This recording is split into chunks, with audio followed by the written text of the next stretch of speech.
প্রিয় বন্ধুগণ, নর্থ আমেরিকার একটি সুন্দর সকাল এবং খুবই রৌদ্রকর উজ্জ্বল, অসম্ভব অসম্ভব সুন্দর, মাধবী প্রহর বলতে পারেন। সুন্দর এই নিকুঞ্জের মেলা যেন অপরূপ সুন্দরে সাজানো এই এই জায়গাটি। এটি হচ্ছে নর্থ আমেরিকার একটি পুলিশ হেডকোয়ার্টার, যেখানে মানুষ আইন কানুন প্রশাসন রীতিনীতি ধারণ করার জন্য, বরণ করার জন্য, গ্রহণ করার জন্য আসেন বিভিন্ন কাজে।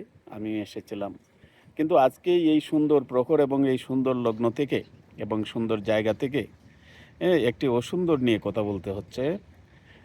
গত রাতে আমি ঘুমাতে পারিনি, এবং যখন এই এই ভিডিওটি দেখেছি, ভিডিওটি হচ্ছে আপনারা বিশ্বব্যাপী সেটি আলোড়ন তৈরি করেছে, সৃষ্টি করেছে।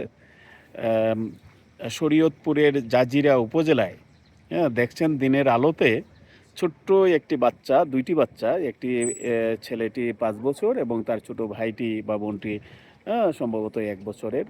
এই দুটি শিশুর, নাবালক শিশুর সামনে দিনের আলোতে জানোয়ারেরা, নরপিচাসেরা, পশুর চেয়ে অধমেরা, জঘন্য নিকৃষ্টতম মানুষ নামের অযোগ্য এই কলঙ্কের মধ্য দিয়ে যাদের জন্ম, সেই কুলাঙ্গাররা দিনের আলোতে এই ভদ্রমহিলা, এই ছোট্ট দুইটির একমাত্র আশ্রয়স্থল মাকে ধর্ষণ করে হত্যা করেছে দিনের আলোতে।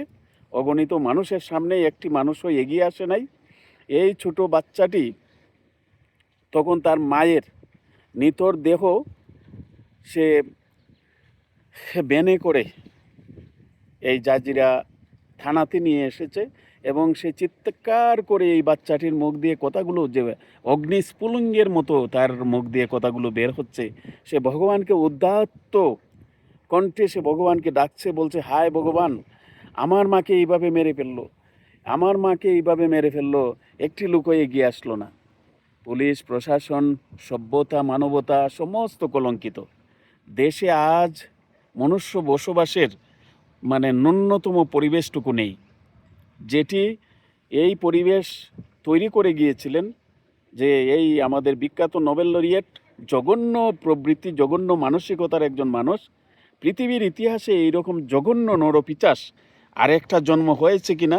অনেক অনেক অনেক মারা বলছেন এই এই ইউনুসের মতো জঘন্য নরপিচাস যেন কোনো মা যেন তার গর্ভে ধারণ না করে। এই নরপিচাস এই দেশটাকে শেষ করে দিয়ে গেছে।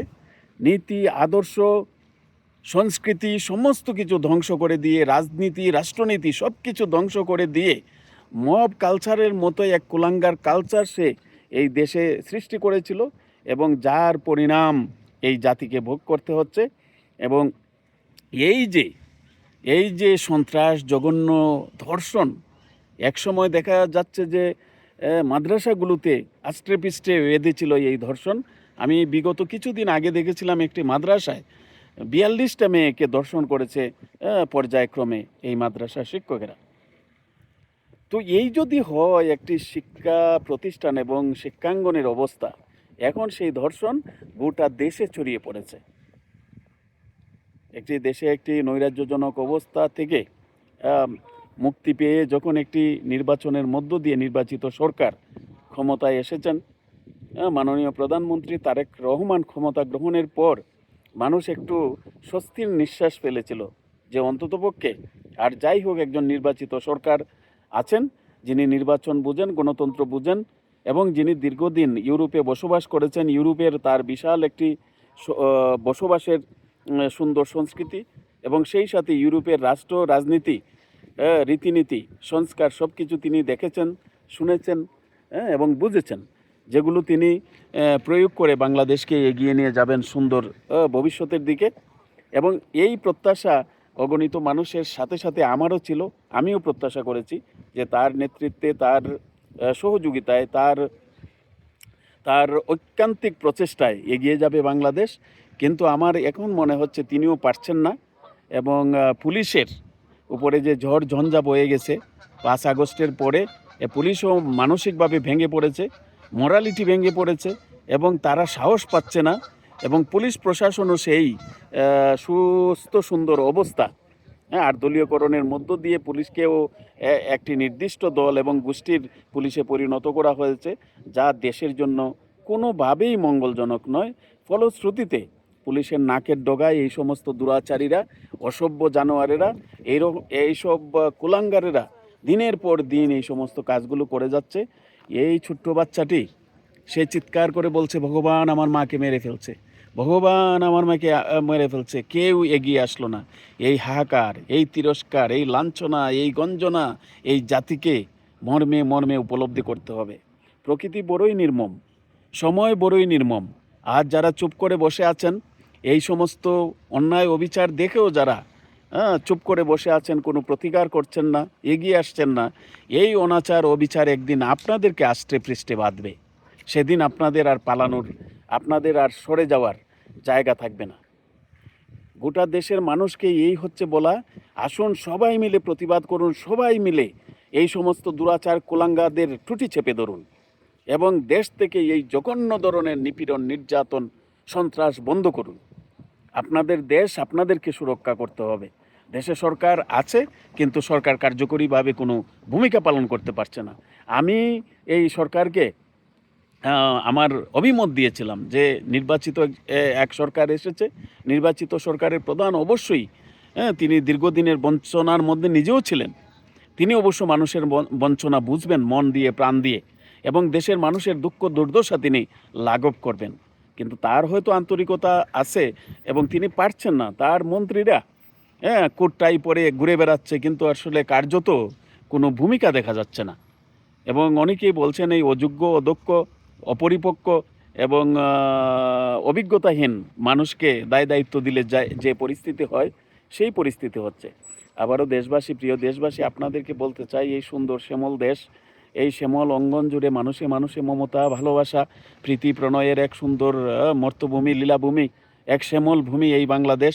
প্রতিটা অঞ্চলে মানুষে মানুষে অত্যন্ত প্রীতির সম্পর্ক।